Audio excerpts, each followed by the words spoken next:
Assalamualaikum warahmatullahi wabarakatuh. Halo semuanya, salam kenal dan salam sejahtera untuk kita semua.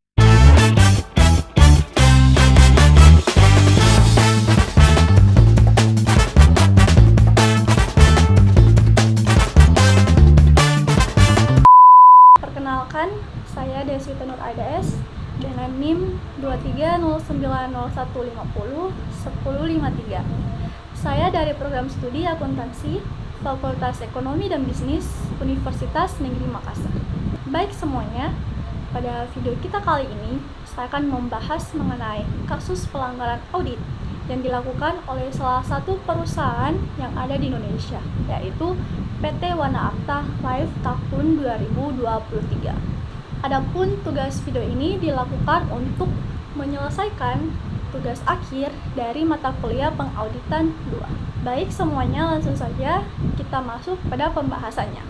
Sebelum kita masuk pada pembahasan kasusnya, kita ketahui dulu apa sih dari PT Wana Arta Life ini. Jadi teman-teman semuanya, pada awalnya perusahaan ini bernama Mahkota Abadi Life Assurance dan berubah nama menjadi PT Asuransi Jiwa Adi Sarana Wana Arta pada tahun 1998. Perusahaan ini juga dikenal dengan nama PT Wana Arta Life, dan dimana perusahaan ini didirikan sejak tanggal 17 Mei 1974 yang telah menjalankan bisnisnya lebih dari 41 tahun yang berkantor pusat di Jakarta. PT Wana Arta Life menawarkan berbagai produk mulai dari asuransi dan kesehatan dan juga investasi.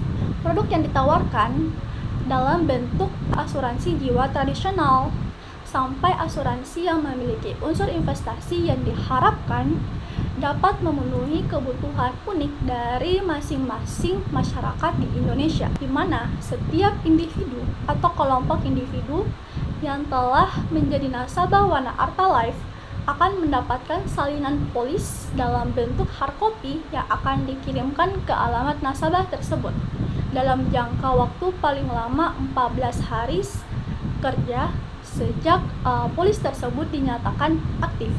Memberikan pelayanan terbaik merupakan elemen penting yang dimiliki oleh Wana Arta Life dan menjunjung tinggi dan tercermin dalam nilai-nilai pokok Wana Arta Life, yaitu 1, yang merupakan singkatan dari Service Excellent, Advance, Trust, dan Unity. Kita masuk pada pembahasan kasus. Pada tanggal 5 Desember 2022 kemarin, Otoritas Jasa Keuangan mencabut izin usaha pada PT Wana Arta Life dikarenakan perseroan tersebut tidak mampu memenuhi rasio solvabilitas, atau bisa juga dikatakan bahwa perseroan ini tidak mampu menutupi selisihnya antara kewajiban dan aset, termasuk kontribusi modal dengan mengendalikan pemegang saham atau menarik investor. Menurut tim likuidasi PT Wana Arta Life, pihaknya telah memverifikasi jumlah klaim dari kreditur dan pemegang polis dengan total klaim gagal bayar mencapai 11,29 triliun.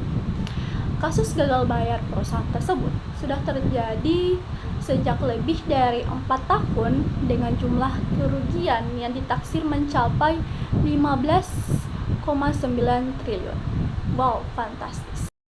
Adapun penyebab dari kasus gagal bayar pada PT Wana Arta Life itu sendiri diantaranya yaitu meningkatnya solvabilitas perusahaan yang masih menjadi kendala utama perusahaan, di mana kapasitas perusahaan untuk memenuhi kewajiban keuangan jangka pendek maupun jangka panjangnya dikenal sebagai solvabilitas. Apabila solvabilitas perusahaan tergolong rendah, maka perusahaan akan mengalami kesulitan dalam pembayaran kewajibannya yang sudah jatuh tempo. PT Wana Arta Life ini juga diduga melakukan penggelapan premi asuransi dengan melibatkan 7 orang petinggi di perusahaan, yaitu ada direksi, pemilik perusahaan, dan juga ada akuntan publik. Para mediasi antara nasabah dari perusahaan asuransi dengan pihak manajemen perusahaan itu telah menjelaskan bahwa kurangnya pemaparan mengenai transparansi dalam kondisi perusahaan dan rencana pembayaran. Diketahui bahwa akuntan publik dan kantor akuntan publik yang mengaudit Wana Arta Life tidak dapat menemukan bukti adanya manipulasi laporan keuangan, khususnya peningkatan produksi produk asuransi sejenis saving plan yang berisiko tinggi.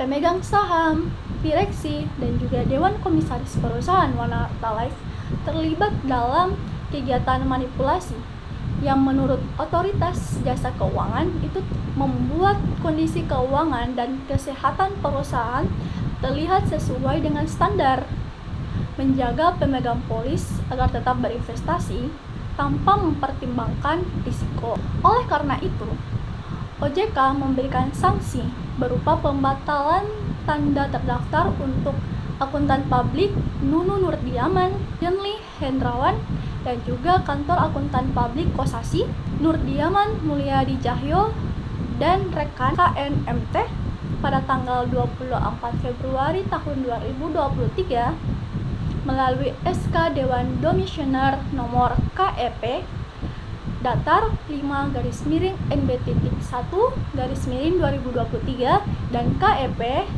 datar 4-NB.1-2023. Sanksi ini berlaku setelah pemeriksaan terhadap akuntan publik dan kantor akuntan publik yang mengaudit laporan keuangan PT Wana Arta Life dari tahun 2014 hingga 2019 dengan alasan pelanggaran berat sesuai dengan regulasi pasal 39 huruf B POJK nomor 13/POJK.03/2017 tentang penggunaan jasa akuntan publik dan kantor akuntan publik dalam kegiatan jasa keuangan. Nah, dari penjelasan sebelumnya, akuntan publik dan kantor akuntan publik yang mengaudit laporan keuangan serta mayoritas pemegang saham perusahaan melakukan pelanggaran etika profesi. Pelanggaran etika profesi dari kasus perusahaan Wana Arta Life yaitu memanipulasi laporan keuangan perusahaan, pelanggaran objektivitas oleh akuntan publik, kurangnya profesionalitas dari akuntan publik dan kantor akuntan publik yang terlibat, serta kegagalan akuntan publik atau kantor akuntan publik dalam mendeteksi adanya manipulasi atau fraud. Nah, itu dia tadi penjelasan atau kronologi mengenai kasus dari PT Wana Arta Life.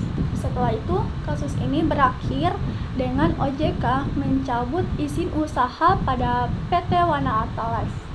Setelah izin usaha tersebut dicabut, dilakukanlah pembubaran perusahaan dan terbentuklah tim likuidasi untuk mengurus aset dan kewajiban pada perusahaan Wana Arta Life, di mana tim likuidasi ini bertugas untuk menyita aset Wana Arta Life termasuk reksadana yang disita oleh negara untuk dialokasikan kepada para pemegang polis.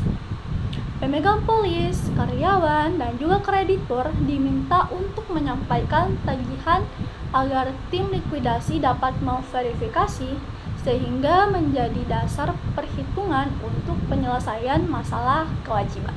Baik, itu dia tadi penjelasan mengenai PT Wana Arta Life, baik itu dari sejarah, apa permasalahannya, siapa yang terlibat, dan juga bagaimana penyelesaian dari kasus PT Wana Arta Life ini. Semoga ini menjadi pembelajaran bagi perusahaan-perusahaan di luar sana yang ada di Indonesia agar bisa berintegritas, objektif, efektif, efisien, dan juga akuntabilitas terhadap negara kita ini. Baik, terima kasih banyak. Mohon maaf bila ada kesalahan. Saya tutup. Assalamualaikum warahmatullahi wabarakatuh dan sampai jumpa.